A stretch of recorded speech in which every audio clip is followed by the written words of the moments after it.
നിങ്ങളുടെ favourite shows ഇനി ഒരിക്കലും മിസ്സാവില്ല. ഇപ്പോൾ C5 കാണും നിങ്ങളുടെ ഫേവറേറ്റ് ഷോ തികച്ചും സൗജന്യമായി. എനിക്ക് കുറച്ച് ധൃതിയുണ്ട്. എന്നാ പിന്നെ ഞാൻ ഇറങ്ങട്ടെ. ശരി.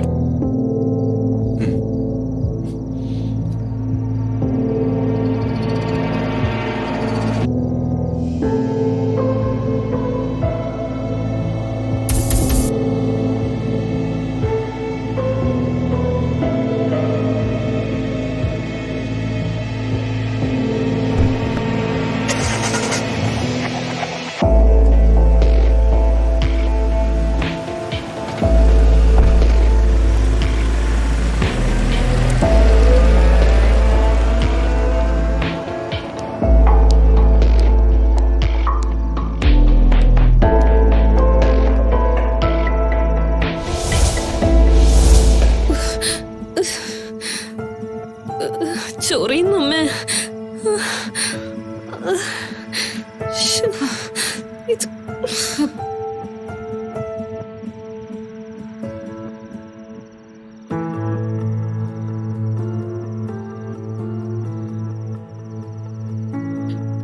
നാത്തൂനെ,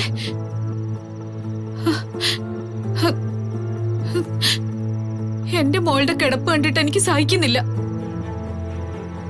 നാത്തൂൻ എന്താ ഒന്നും മിണ്ടാത്തെ? ഹൈമാവതി വിഷമിക്കാതെ, സംഭവിക്കാനുള്ളതൊക്കെ സംഭവിച്ചു പോയില്ലേ. ഇതങ്ങനെ അറിയാതെ സംഭവിച്ചൊന്നുമല്ല. ആ ദുഷ്ട മനഃപൂർവ്വം എന്റെ മോൾക്ക് കൊടുത്ത പണിയായത്. എന്നാലും അവൾ എന്തിനാ എന്നോട് ഇത്രയും വലിയ ക്രൂരത ചെയ്തതമ്മേ? എന്റെ ജീവിതത്തില് ഞാൻ ഏറ്റവും കൂടുതൽ സ്വപ്നം കണ്ടൊരു ദിവസമാണ് നാളെ. ഈ കോലത്തിൽ ഞാൻ എങ്ങനെ നാളെ മണ്ഡപത്തിൽ കയറും? നീ വിഷമിക്കാതെ മോളെ, ഡോക്ടർ ഉടനെ വരും. അതെ, മെഡിസിൻ കഴിച്ചാൽ പെട്ടെന്ന് മാറിക്കോളും. മിക്കവാറും മഞ്ഞളിന്റെ എന്തെങ്കിലും അലർജി ആയതാവും. മഞ്ഞളിന് എന്ത് അലർജി? അലർജിക്ക് ഉപയോഗിക്കുന്ന ഏറ്റവും വലിയ ഔഷധമാണ് മഞ്ഞള്. അതുകൊണ്ട് എങ്ങനെ ഇങ്ങനെയൊക്കെ സംഭവിക്കും? എനിക്ക് ഉറപ്പാ ഇതാ ഗംഗ ഒപ്പിച്ച പണി തന്നെയാ. അവളുടെ മുഖം കണ്ടപ്പോഴേ എനിക്ക് സംശയം തോന്നിയതാ. തെറ്റാര് ചെയ്താലും അതിനുള്ള തക്കതായ ശിക്ഷ കിട്ടിയിരിക്കും. അതോർത്ത് നിങ്ങൾ വിഷമിക്കണ്ട. അവളെ ശിക്ഷിച്ചത് കൊണ്ട് എന്റെ ഈ അവസ്ഥയ്ക്ക് മാറ്റം വരില്ലല്ലോ. ഇതവള് വിവാഹം നടക്കുന്നതിനുള്ള കുശുമ്പ് കൊണ്ട് ചെയ്തതാ. ഗംഗ ഇങ്ങനെ ചെയ്യുമെന്ന് എനിക്ക് തോന്നുന്നില്ല. അതെന്ത് വർത്തമാനാ മഹി പറയുന്നത്? എന്റെ മോൾക്ക് പിന്നെ ഇത് എങ്ങനെ സംഭവിച്ചു എന്നാ? നിങ്ങളൊക്കെ ആവശ്യത്തിൽ കൂടുതൽ പ്രാധാന്യം കൊടുക്കുന്നതുകൊണ്ടാ അവൾ ഇങ്ങനെയൊക്കെ കാട്ടിക്കൂട്ടുന്നത്.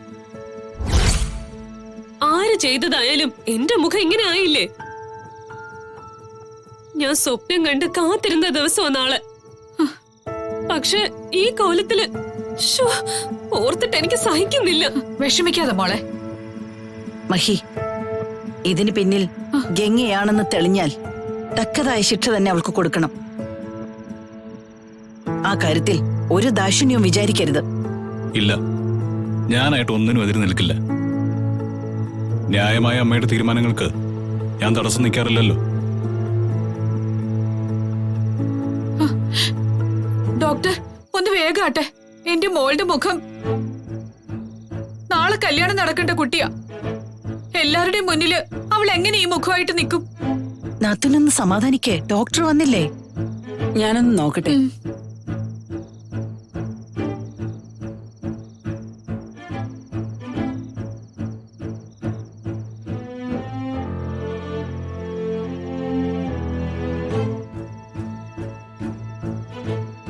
ഇതെന്തോ അലർജിയാ. മേക്കപ്പിന്റെ ആണോ മുഖത്ത് പുരട്ടിയ മഞ്ഞളിൽ എന്തെങ്കിലും കലർന്നതാണോ എന്ന് കൃത്യമായി പറയാൻ പറ്റില്ല. ഏതായാലും ഞാനൊരു ഇഞ്ചക്ഷൻ കൊടുക്കാം.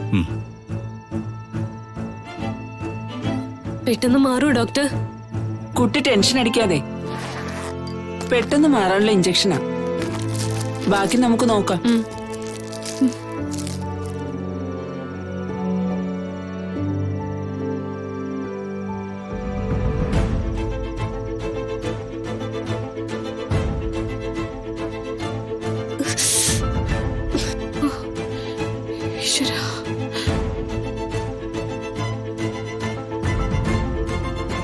കുട്ടി കുറച്ച് റെസ്റ്റ് എടുത്തോട്ടെ. സെഡേഷനുള്ള ഇഞ്ചക്ഷനാ. കുറച്ചു നേരത്തേക്ക് ശല്യം ചെയ്യണ്ട. ശരി ഡോക്ടർ.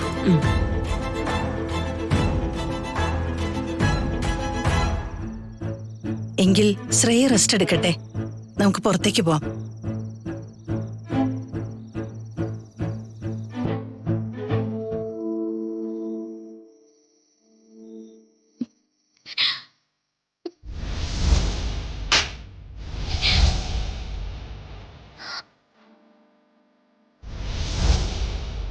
ഇവിടെ തല്ലിയല്ല കൊല്ലിയ വേണ്ടത്. എന്റെ മോളുടെ മുഖം കളയാൻ ശ്രമിച്ച് ഇവിടെ കൊല്ലിയ വേണ്ട. അവളെത്താൻ പാവമൊന്നുമല്ല. ഞാൻ അവളെ തയ്യത് അവളെ തെറ്റ് ചെയ്തിട്ടാ.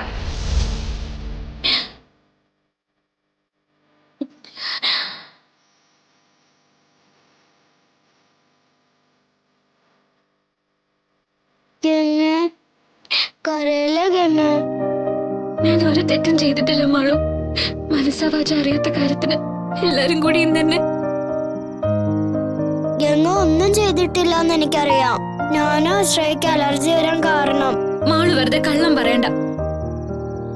എനിക്കറിയാം മാളു അങ്ങനൊന്നും ചെയ്യില്ല. അല്ല ഗംഗ, ഞാനോ അത് ചെയ്തത്.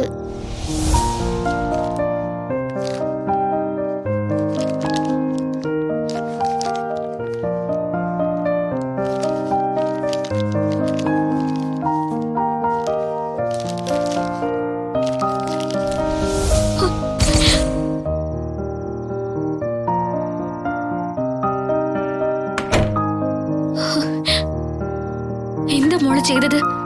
ശ്രേയചേച്ചിക്ക് എന്തെങ്കിലും പറ്റിയിരുന്നെങ്കിലോ? ഞാനൊരു തമാശക്ക് ചെയ്തതാ. പക്ഷെ അതിന്റെ പേരില് ഗംഗ എല്ലാരും വഴക്ക് പറയുന്ന ഞാൻ ഓർത്തില്ല. ഗംഗ വിഷമിക്കണ്ട, ഞാൻ ഇപ്പൊ തന്നെ മഹിയോട് പോയി എല്ലാ കാര്യങ്ങളും പറയാം. വേണ്ട മാളു, ഇനിത് ആരും അറിയണ്ട. ഏതായാലും ഇതിന്റെ പേരിൽ എല്ലാവരും എന്നെ വഴക്ക് പറഞ്ഞു കഴിഞ്ഞു. ഇനി വെറുതെ ഈ പ്രശ്നം പറഞ്ഞ് മോളോടി വഴക്ക് കേൾക്കണ്ട. അത് സാരമില്ല. അല്ലെങ്കിൽ ഇനിയും ഗംഗയെ വഴക്ക് പറഞ്ഞാലോ? ഇല്ല, അതൊന്നും സാരില്ല. അല്ലെങ്കിലും ശ്രേയയ്ക്കും ഹൈമവതി ആന്റിക്കും ഞാൻ ശത്രു തന്നെയാ. അവർക്കെന്നെ വഴക്ക് പറയാൻ ഈ ഒരു കാരണം കൂടി ആയിന്നല്ലേ ഉള്ളൂ. എന്നാലും ഞാൻ കാരണം ഗംഗയ്ക്ക് ഒരുപാട് സങ്കടമായില്ലേ? അതിലും സങ്കടം മാളു ഇങ്ങനെയുള്ള കുരുത്തക്കേടൊക്കെ കാണിച്ചല്ലോ എന്ന് ഓർക്കുമ്പോഴാ. മാളു നല്ല കുട്ടിയല്ലേ? ആർക്കും ദോഷം വരുന്നൊന്നും മാളു ചെയ്യാൻ പാടില്ല. സോറി ഗംഗ, ഇനി ഒരിക്കലും ഞാൻ ഇങ്ങനെയൊന്നും ചെയ്യില്ല. ഏറ്റവും നല്ല മിടുക്കി കുട്ടിയായിട്ട് വേണം എന്റെ മാളു വളരാൻ. എല്ലാരും മാളുവിനെ കുറിച്ച് നല്ലത് മാത്രം പറയണം. അത് കേൾക്കുന്നതാ ഗംഗയ്ക്ക് സന്തോഷം. മാളു വിഷമിക്കണ്ട, ഗംഗയ്ക്ക് സങ്കടമൊന്നുമില്ല. എനിക്ക് എന്റെ മാളൂട്ടി ഉണ്ടല്ലോ.